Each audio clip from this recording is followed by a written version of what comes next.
Welcome to The Topic, where we highlight Houston Community College, our students, our programs, and our reach into the community. I'm Todd Duplantis. Thanks for joining us today. We've got a show to assist our students in the community in getting in touch in this new world we're living in. Of course, Houston's HCC's physical campuses are closed right now, along with our libraries, and a lot of our students are doing their research online, as we all are doing everything online these days. Well, the good news about that is HCC's library department and program has been preparing this for quite some time. And we've got Mick Stafford joining us now, Executive Director of Library Services. Welcome to the show, Mick.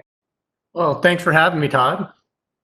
Absolutely. Now, I know you guys have been, I guess you could say, preparing not for just a scenario like this, but to make our resources available to students online. Tell us everything, where you are with that, number one, and what exactly is available.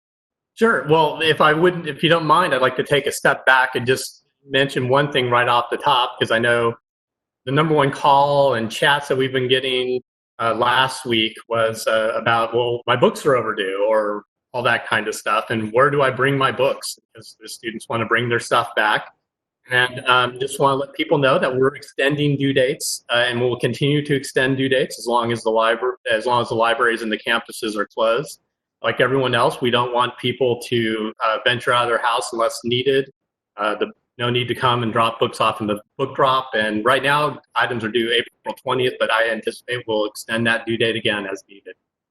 Well, I'm glad you brought that up, because a lot of us happen to leave things back at our office, and I'm sure a lot of students, were caught with books out, and it's good that they should know that you guys, like many of us here, and I hear the faculty and administration, are being very flexible with our students, because as it's new to you, it's new to them, it's new to all of us. Absolutely, and you're right. We've been waiting. But we didn't want this moment to ever happen, but the libraries have been gradually, especially academic libraries, have been moving more and more resources online. And Houston Community College is absolutely no exception. Our digital collections continue to grow. As a matter of fact, this year was the year where we surpassed the number of digital ebooks we had with our physical books. So we have over 300,000 books electronically, and just a little bit fewer than that now in our physical collection. So even from a book standpoint, we have more electronic books. We also have about 37,000 electronic journal titles and 100 databases, over 40,000 streaming videos. And the thing that ties it all together is Eagle Library Search. And Eagle Library Search allows you to search pretty much all these things in one search. It's the main search box on our homepage. It's also the most active spot on our library homepage. Thousands and thousands of searches each month, and students are definitely downloading a lot of material. So we've been active in that way. We've also had electronic services that we've been doing electronically for a long time, like chat. I think we're going to get into that a little bit more, but our collections are definitely online, are very robust. Well, they certainly are. And I know for folks looking to visit the library online, there's a very easy website you can go to. And let's give them the website address, and then I'm going to show them the website. Yes, it's library.hccs.edu. And there we go. I'm going to pull it up right now. There you go. There's the website. And so Eagle Library Search, which I mentioned, well positioned right in the middle. We haven't made a lot of changes to the website other than the more information, which kind of is where that big blue more information box is where we're putting the COVID-19 resources. But we know that students have been using our website for a very long time, and it gets a lot of traffic all the time. So we just now know we need to highlight certain services that we have and some new services that we have. And in about 3 seconds or so, a chat button will probably pop up, and that's one of the main ways that students can immediately start talking with a librarian.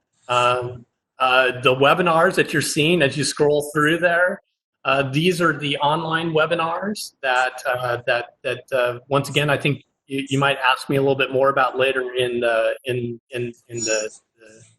conversation we're having. But easy page to navigate, but like any library, there's a lot of information out there. Absolutely. And for a student to use the digital library for the first time, is there a login process they need to go to? Do they have to be an HCC student to get resources? How does that work? Well, I tell you what, Todd, I mean, we could even test it, but no, you really don't need anything. But what would happen is if you ran a quick search, pick a topic if you want. Topic, get it? Yeah, that's the topic. Here we go. The Beatles. There you go. And I'll tell you which one to click on. We're having a little bit of library instruction session here with Todd Duplantis. There you go. Yeah, we're getting okay. All right, so here we are. You're searching. Okay, so unfortunately, the first one is an actual physical book, and we're actually working now to change that a little bit. If you scroll down a little bit, we'll run across something fairly quick. The catalog records, our physical buildings are open. The catalog records pop up first. But if you go ahead and scroll down just a little bit more, there we go. There's one. Up one. This one's good. 11's great. Or 10, 9's also. No, let's go to 11. Number 11. 11? Okay. Okay. So should I click on you here? Can see here that this is an electronic book. And eventually you could actually click on that. You'll see a PDF link. Let's see here. It was actually on the last page. There it is, over to the left, PDF full text. Oh, yeah, okay. All right. So when you click on the actual content, it'll say login for full access. Okay. Look at this. We didn't know we were going to do a live search. I'm telling you, yeah. Well, I'm getting a good lesson right now. So would I use my HCC login? You would use your Active Directory credentials, correct. Okay. All right. So we're logging in. And here we go. And please work. You know, I've done this so many times in front of classrooms, and you never know what's going to happen. Let's see what we got here. So there we go. We got the book coming up. Which I know you'll probably curl up with tonight. It's as easy as that. Yeah, as easy as that. There's the book. Yep. So really, I mean, you're making it, it's almost, I mean, for our students, it's really very intuitive. Right. You get a chance to see what you need, and everything's available. Let me ask you this, because we've just gone into this new world we're living in. Have you guys, and I know we're still early in the game, have you guys noticed any traffic increase on your website as opposed to before the spring break? Sure. Well, I mean, it's still, you know, today is the first day we went to our full hours. But even last week, we had a chat for limited hours, basically our intersession hours, which are like 8 to 4. And we had over 100 chats. And once again, people actually asking about research, asking about their books being overdue. We had a faculty member coming in asking if they can embed content into their Canvas courses, which they can definitely provide links and add content, because, you know, even our faculty are going to be trying to learn and adapt and find resources, additional resources for their students as well. So definitely traffic. Last week, not unexpected, our homepage always gets the most hits. But the COVID-19 page, the more resources page, was actually the second highest in traffic, and that was several thousand people visiting that site. You mentioned briefly, you kind of touched on it, but we do have webinars or workshops available for students. Let's say they haven't used your services a lot in the past. Now they're going to. How can they get that training? Sure, absolutely. So on the main homepage, you actually scrolled by the links to the webinars and how you can register. We do ask students to register, and we do that for a couple of reasons. One is that if it's a faculty assigned webinar, when they enter their W number in the registration, we can circle back to the faculty and actually tell them which students attended the webinars, right. Especially if the student says, "Hey, you gotta let my faculty member, I came to this," and we can do that for them. But more towards the bottom of our homepage is where you'll start seeing library events. Yeah, and this is also Yeah, this is also highlighted. So what we did and what we did during spring break, what did we do for spring break? We created a new webinar series, which is already kind of almost dated. We called it the 9, 10, 11 series because we were going to have webinars every day at 9, 10, and 11 o'clock in the morning about just how to get acclimated, how to log in, all that kind of stuff. And what we found out is that, we also probably need to run the series at night. So rather than rename it, we still just call it part of the 9, 10, 11 series. So we have a series of 3 videos that we're going to run repeatedly so that students, whenever they can come in live. But not unlike, this particular edition of the topic, they can always go to a recording of it. So we'll put recordings of our webinars, and we already do that now. So because we know that the students won't necessarily, their schedule is also changed completely. Right. And they may not be able to do something in a live environment, but they might be able to go back and benefit from the information in a asynchronous environment. I see an interesting topic that stands out to me. Maybe you can tell it, HCC Library webinar and fake news. And that's on April 1st, April Fool's Day. Any correlation there? The librarians, they always say we don't have a sense of humor. I will actually have to go back to that person. I didn't even notice that and didn't even think about it, but that is absolutely a perfect day for that. Certainly would, but I'm interested in the seminar too, because I'd like to know what that is going to cover. That's an interesting topic. When students are doing their research online, what are some of the common pitfalls they may fall into? Sure. We've all done a Google search, and if Wikipedia isn't what we're looking for, we get a million results. If you do a search in Eagle Library search, like with the Beatles, I didn't see the number of results we got, but I know it was a fairly large number of results. The mere and sheer quantity of information is often intimidating. And refining a search to something that you really need is probably always going to be one of the big challenges. And so with Eagle Library Search, what you can do is one, you could filter by format type. So for instance, if you were just looking for video or you're looking for an academic journal. The other thing is that even if you do some of the filters, the challenge still becomes, I still got 5,000 or 6,000 things to look at. And how do I find that thing that I'm really, really looking for?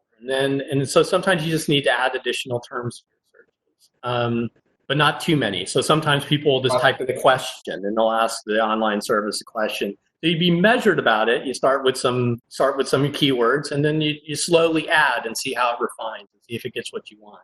And really hone in on a good result and really read that thing hard.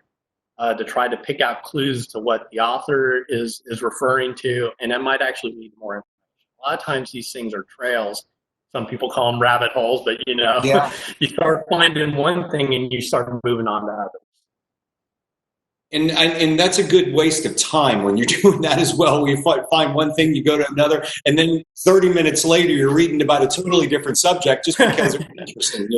You find myself doing that all the time when I'm searching. Change your topic. You might change your topic.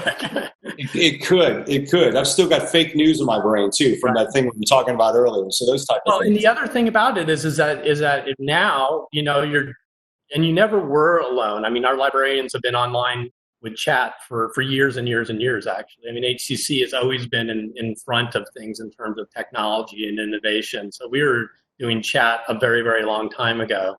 And so asking a librarian is something that people shouldn't be afraid to do. We've been doing a lot of searches for a long period of time. I can tell you that if they leave contact information, a good librarian is always going to search even a little bit more. If they can't answer the question immediately, they'll try to find an answer. Right. And if we have your contact information, we'll circle back to you. Okay, so let's take a look at the live chat, Mick. I'm going to go ahead and bring that back up again. And I know we talked about it briefly earlier, but let's go to library.hccs. There we go. And down here, and you mentioned down the chat button's going to pop up pretty quickly. Correct. Okay, so we got that. It pops up, and here we are, HCC Library chat. You put your name, your contact info, and your question. Let me ask you this. If someone is going to do their research online, now that we're not able to ask you questions in person at the library, are there peak times that you're noticing, or when would you tell them? Do you have people on duty through most of the day and some of the evening? How does that work? Yeah, absolutely. So our chat service and our plan was, and we're at this point already, is that our chat services would be the same hours of our normal library hours, for lack of a better word. So Monday through Thursday, 7:30 to 9, Friday, 7:30 to 4, Saturday, 9 to 3, and Sunday, 12 to 6. And if we find that we need to expand hours and that might be useful, we definitely might consider that. But right now we're gonna stick with the same hours we had. We do find that early mornings, kind of like when lots of people are on campus, also seems to be the time when chat seems to be busy. Now, what we're going to do with our chat service to kind of enhance it a little bit is not unlike what we're doing right now with screen sharing. So pretending that you're a librarian, we can quickly share personal room information in WebEx with a student if they really need that additional help, and they can go immediately right into a session with a librarian. So what we're doing right now is literally what we're going to provide as a service model for our students and our faculty. Once again, our faculty are also struggling to kind of tame this online world as well, and the librarians are here to support them as well. You know, one thing we may want to cover here as well is we're all learning a lot of things as we move forward. We've learned a lot since last week, and it seems like last week was our dress rehearsal. Now the students are back here. Right. What have you guys learned over the past week and a half? New perspectives that you didn't know before? I mean, you guys are already working head online with your resources, but what have you learned over the last couple of weeks because of what we're going through with COVID crisis? Well, I think one thing on the positive side is we learned we were heading in the right direction with webinars. But you learn that the reason why you make a decision never ends up being the reason why you're going to probably need the service more than ever. We went with webinars because we've always provided library instruction face-to-face, and we wanted students to have a real-time experience when a faculty member didn't schedule something, or if a faculty member couldn't schedule something and they needed something on citation. And so what we found out is that we were doing some things that put us ahead of a curve we never knew existed. What I think we might learn coming out of this is really using WebEx to share screens to provide a more enriching experience, a more powerful user experience for our students. And another thing we talked about even with that was, with WebEx, not only can I be sharing as the leader of like, here's how to do Eagle Library Search, but if a student's having a trouble with something, they can share their screen with us immediately. The day of doing can you send me a screen capture? You could get past that day. This could be real-time live assistance that we never thought was something we ever really wanted to offer.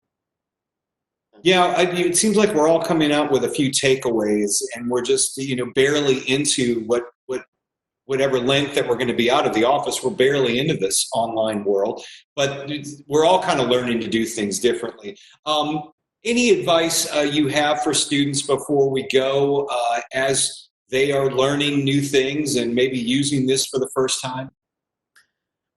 Sure. I mean, I hope it it gives them an opportunity to explore the library pages a little bit more. I think that maybe there will be assignments that professors are going to give them that requires a little more research than maybe they were planning on doing. That remains to be seen. I think that the librarian might be more at the center of the online world now. I mean, the libraries have been the centers of our campuses for a long time. People tend to congregate there, and they see a librarian, they ask him a question. But I think in this online world, I think they're going to realize that the librarian's always been there in both the physical and the virtual presence, and hopefully they'll if they're having troubles, they will ask us questions like they do when they walk up to a physical reference desk, and be pleased with the assistance that they get. If they run across information that they get in a Google search that's outside of the library world, and they're having trouble really being a critical consumer of information, they should know that they have somebody on their side who's ready to help. Mick Stafford, the Executive Director of Houston Community College's Library Services. Thank you for joining us on the topic and bringing our students and the community up to speed with all the great work you guys are doing. It's always good to know when you go into something like this that you guys were ahead of the curve. Thank you so much. Thanks for having me. It's always a pleasant thing. All right, thank you. And thank you for joining us today on the topic. Todd Duplantis, and we're going to get through this whole crisis thing. For more information on all of the COVID information concerning Houston Community College, you can log on to hccs.edu/health-notice. That is good for faculty, staff, and students. Have a great day. I'm Todd Duplantis. I'll see you next time.